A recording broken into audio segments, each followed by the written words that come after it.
Dear students, in the previous class we have seen the different data structures like vectors, arrays, matrices and the list as well as data frames.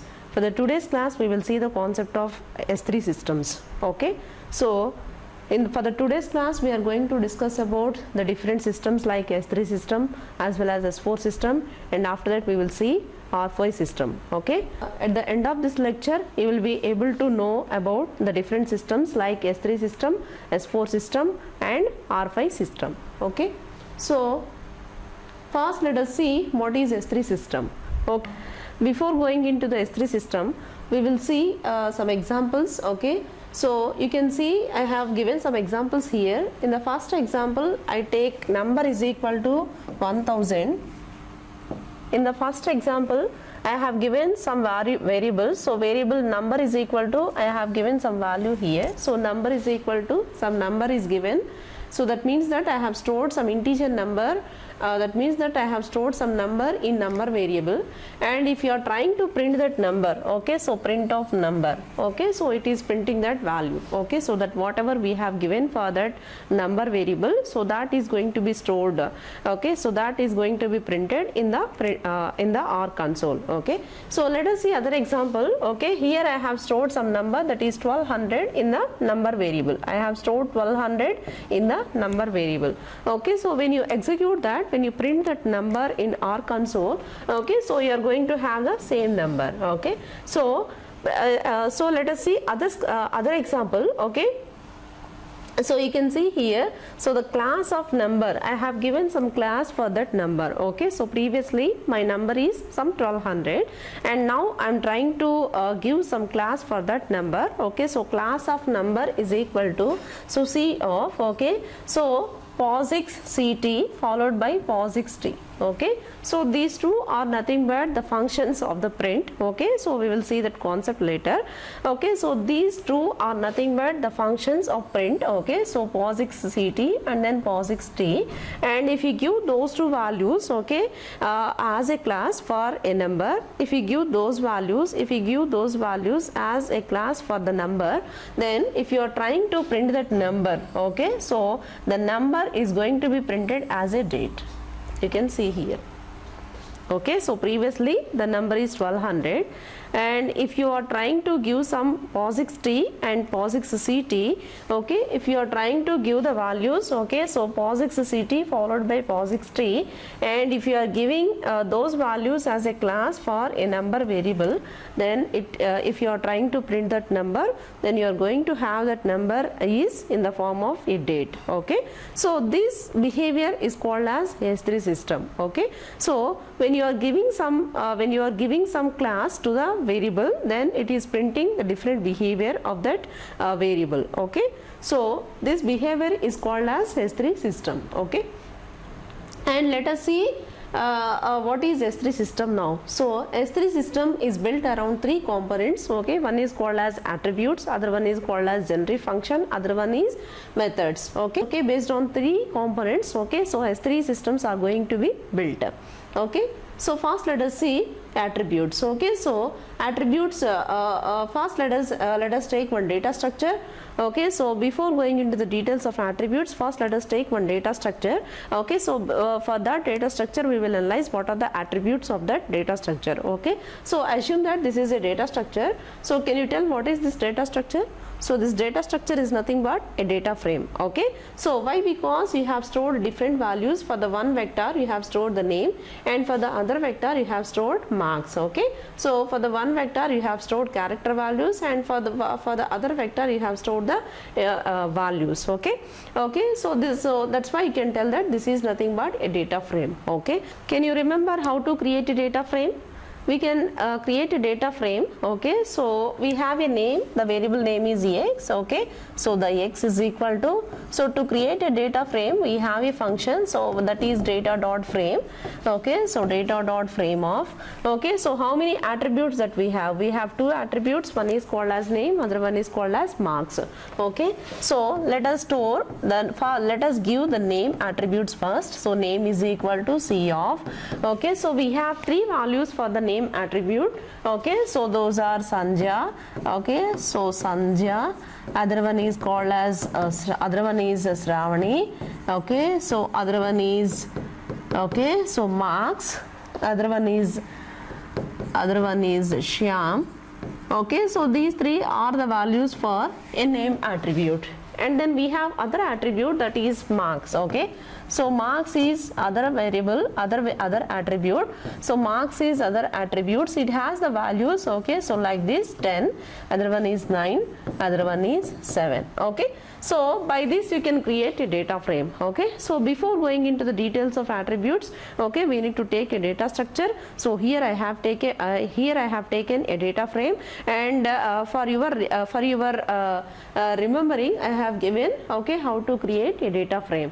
Okay, so we can create a data frame by writing the variable name. So the variable name is X, and by making use of the data dot frame function, we can create a data frame.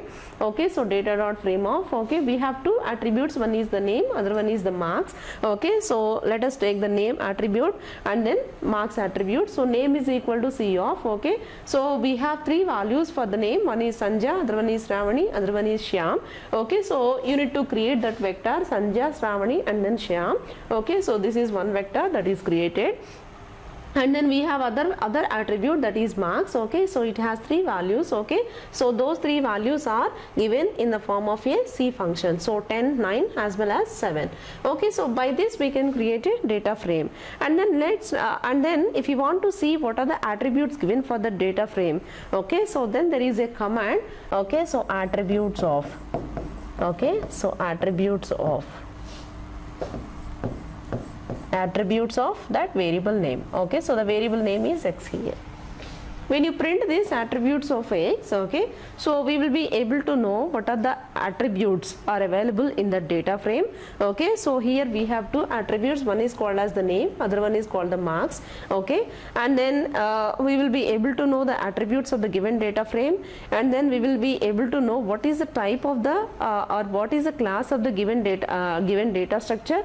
Okay, so and after that we will be able to know what are the row names of that data structure. Okay, so this is the advantage with the attributes, okay, function. Okay, so to know the attributes of the given data structure, we have a function that is called as attributes. So when you give attributes of X, okay, you will be able to know what are the attributes are available for the data frame. So that means what are the column names available for the data frame, and then what is the type of the class of a data structure, and what are the row names that are available for a given data structure. Okay, you can see here I have given a screenshot for you. So attributes of X, I have executed this. Okay, so this is my data structure. So this data structure name is EX. Okay, if you give attributes of X, okay, so it prints the values like this. So first it gives about names, dollar names. Okay, so you can see here, okay, when you execute this dollar names, so that means that there are two attributes. Okay, one is called as a name, other one is called as a marks. Okay, so we have two attributes or two column headers here, one is the name, other one is the marks. Okay, so name, other one is marks, and in the next it prints about the class. Okay, it tells about the given data structure. Okay, so that means that the given data structure is data dot frames. Okay, so it is printing about data dot frame, and then after that it prints about row dot names. Okay, so we can observe here the row names are 1, 2 as well as 3. So it is printing the values as row dot names. Okay, if you want to add any kind of levels for the previous data frame, okay, so then there is a command that is called as levels. Okay, so this is my data frame, that is X, and if I want to know the attributes of it, I will type it as attributes of X. Okay, you can see here there are three parameters. In the first one it describes about the names. Okay, so that means the column names of a data structure, and then it discusses about the class of a data structure, and then it discusses about the row names of a data structure. Okay, so if you want to add any kind of the levels for it, okay, so see here, so this is your previous one, and if you want to add this column also, if you want to add this one also, so that is levels. Okay, so then you will type the command that is called as levels. Okay, so then there is a command that is called as levels. Okay, so levels of Okay, so x levels of that attribute or the data structure name is x is equal to C of, okay, so the level names are 1, 2 as well as 3. So we will give that value as 1, 2, 3, C of 1, 2, 3. Okay, so next let us see. Okay, so S3 system generic function. So this is about attributes, okay, of a given data structure. So I already told that S3 system is built around 3 components. One is called as attributes, other one is generic function, other one is methods. Okay, so we have seen the attributes concept. Next let us see about the generic function. Okay, so next let us see about the generic functions. Okay, so the generic functions are, okay, so you can see here, okay, so you can see the difference or the behavior of the S3 system. Okay, print of pi. So it is giving the answer as 3.141. So it is printing the pi value answer. And then when you give the same, okay, so when you just give pi, it is also printing the same answer, 3.1415. And next let us see other examples. So this is my data frame x. Okay, so when I type the x, okay, it prints the values of, okay, so the data that is having for x, and you can also execute the same, okay, so by making use of the print function. So print of x, when you give this, okay, so it is having the same answer. So you can also type the command directly, or you can make use of the print. Okay, print of x, and you can observe here, so I have executed number is equal to 1200, and then if I print the number like this, it is having the answer as 1200. Okay, you can directly, I have stored 1200 in one variable, that is number. To get that number, you can directly type number in our console, or you can type this, you can get this number by typing number, okay, or like this. So print of number, you can do in both ways. Okay, so you can type number or print of number to get that 1200. Okay, suppose if you give that, okay, if you add some behavior or if you add some class for that number variable, so you can see here, so class of number is equal to, okay, I am trying to add some class for that number variable. So class of number is equal to, I am going to give the functions, okay, I am going to give the functions like this. So POSIX CT followed by POSIX T. When you give this type of the class for a number, okay, you can see that the print of number. For the next I have printed print of number. Okay, so it is printing the value, that is 1200 in the form of a date. Okay, so that means that if you are adding some behavior, if you are adding some classes for existing variable, it is printing that type of the behavior that what we have given for that number. Okay, so we have added some class here, so that class is nothing but POSIX CT followed by POSIX T. Okay, so that 1200, at this case that 1200 is going to be converted as, okay, a date. Okay, so this type of behavior is called as this type of behavior, you can call it as S3 system.